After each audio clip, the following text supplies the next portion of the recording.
그래서 한국은 나름 강대국이에요. 제 생각에는. 진짜 그런 것 같아요. 네. 네. 근데 강대국은 강대국으로서의 어떤 책임이 있어요. 지난 10월 7일이죠. 네. 하마스가 이스라엘을 급습하면서 전 세계를 충격에 빠뜨렸어요.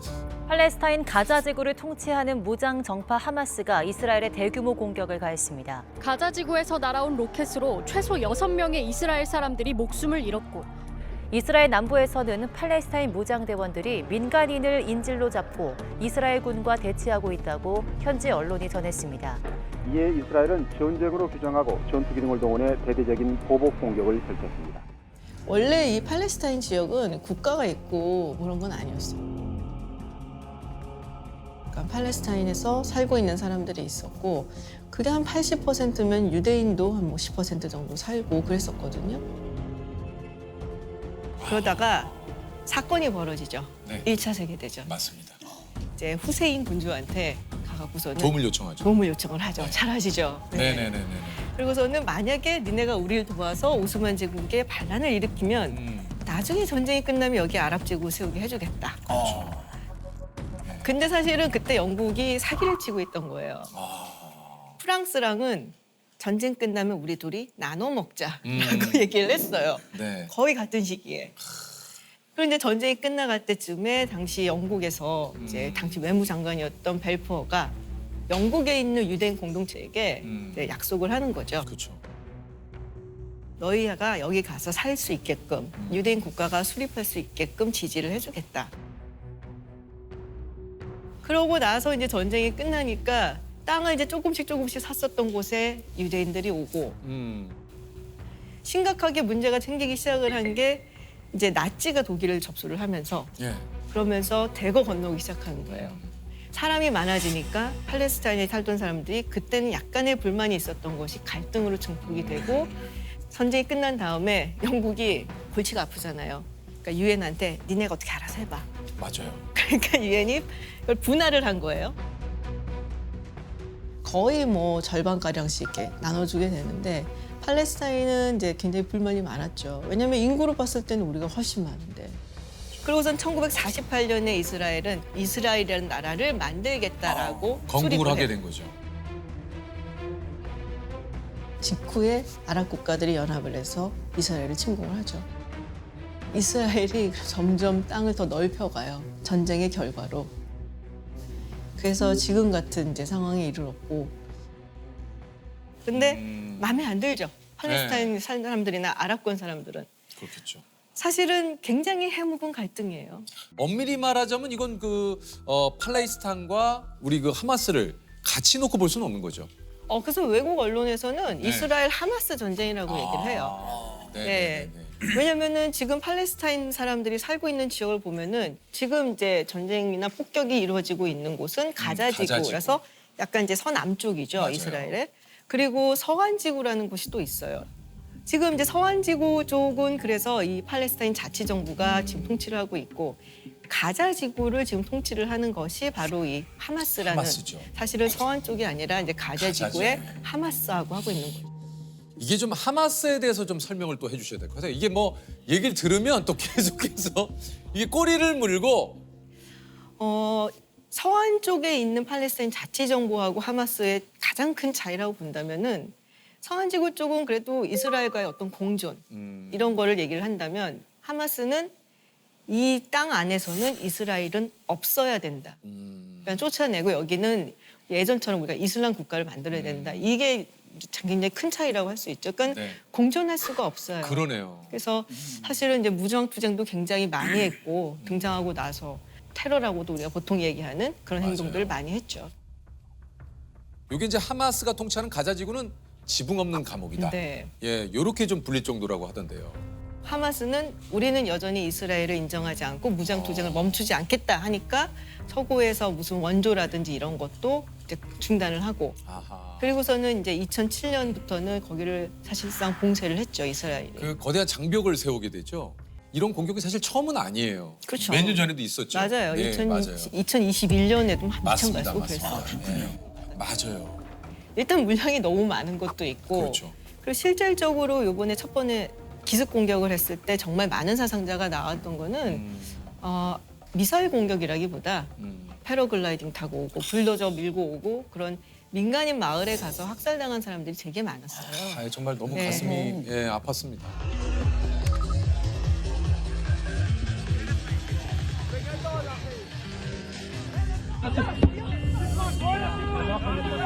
굉장히 허를 찔린 맞아요. 그런 공격이었죠. 그래서 왜냐면 미사일이랑 하마스가 가진 미사일이라는 게 되게 뭐 성능이 아주 좋은 것도 아니고 그렇다고 하더라고요. 네, 그래서 방공호에 좀 숨으면 뭐 물론 사망자가 나오긴 하지만 이 정도로는 안 나오거든요. 근데 이제 마을에 가서 그냥 무방비 상태로 있는 이제 마을 주민들을 뭐 살해를 하다 보니까 그게 굉장히 컸죠. 그럼 도대체 이 시점에 왜 도대체 하마스가 이스라엘을 공격을 했을까요? 그러니까 전반적인 어떤 중동의 그 정세가 다이나믹하게 변하는 걸 좀 보는 게 더 맞을 것 같아요. 네. 왜냐면은 옛날에 뭐 중동 국가들이 이제 그랬었어요. 팔레스타인 문제가 해결되지 않으면 이스라엘하고는 아무것도 할 수 없다라고 얘기를 했었는데 2020년에 아브라함 협정이라고 해서 이스라엘, 뭐 UAE, 바레인 이런 국가들이 관계 정상화를 한단 말이에요. 네. 팔레스타인 문제는 아직도 해결이 안 됐는데.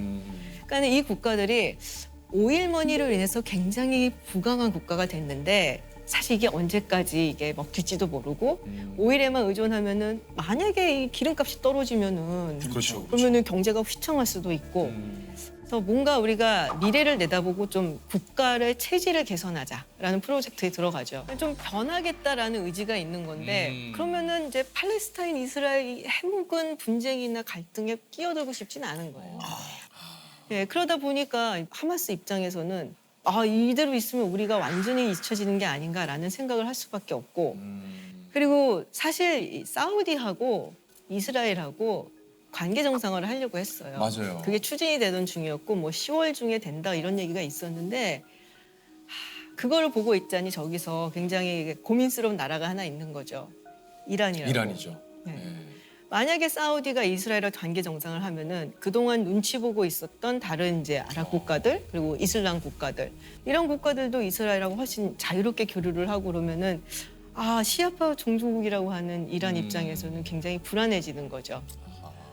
그래서 그런 의미에서 많은 뇌피셜들이 이란이 뒤에 있는 게 아니냐라는 맞아요. 이야기들을 하고 그런 있는 얘기도 거죠. 하시더라고요. 이게 복잡하구만요. 이거. 복잡해요. 야, 이게 지금 뭐 박사님이 나와서 얘기를 해주시는데도 복잡해요.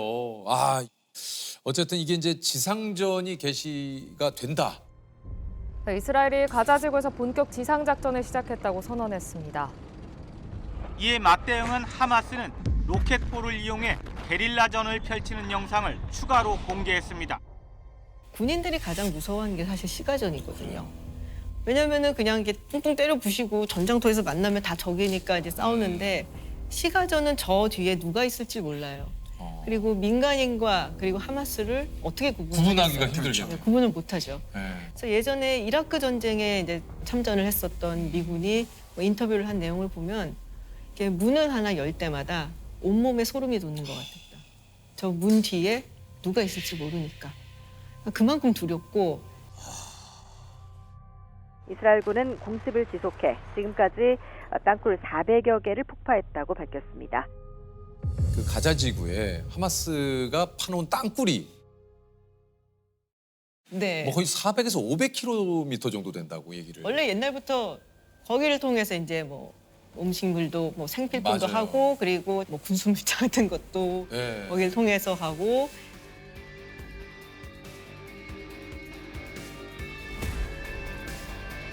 근데 이제 너무 많은 희생이 있으니까 이게 그렇죠.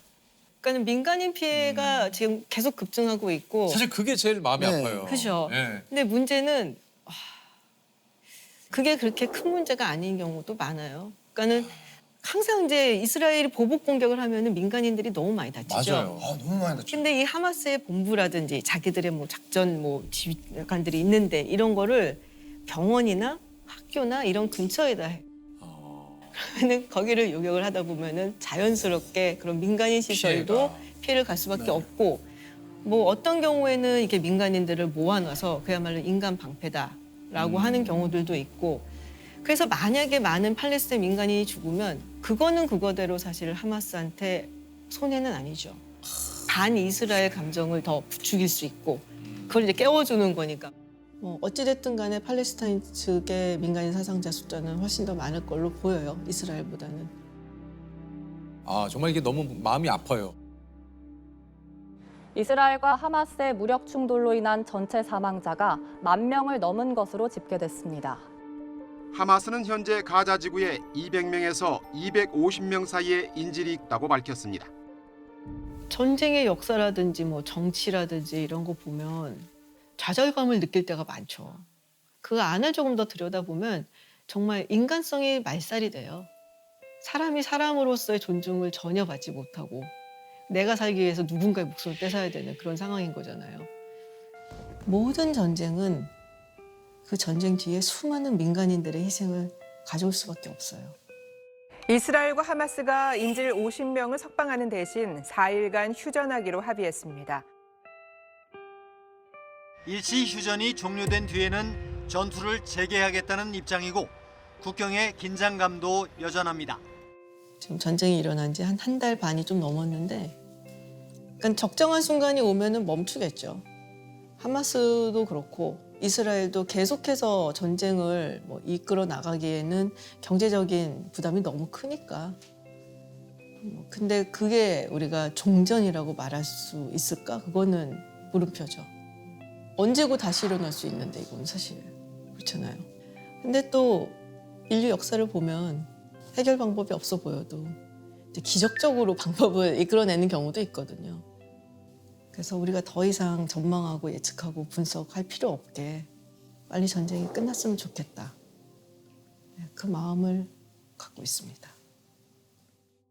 아니 그 사실 이제 우리 박사님은 소위 이제 미국통으로 좀 많이 알려져 있어요. 그러게요. 네. 그죠. 이게 얼마 전에 이제 바이든 대통령이 대국민 연설에서 미국 국가 안보를 위해서 이스라엘과 우크라이나에 대규모 자금을 지원하겠다. 근데 그 금액이 142조 원. 네.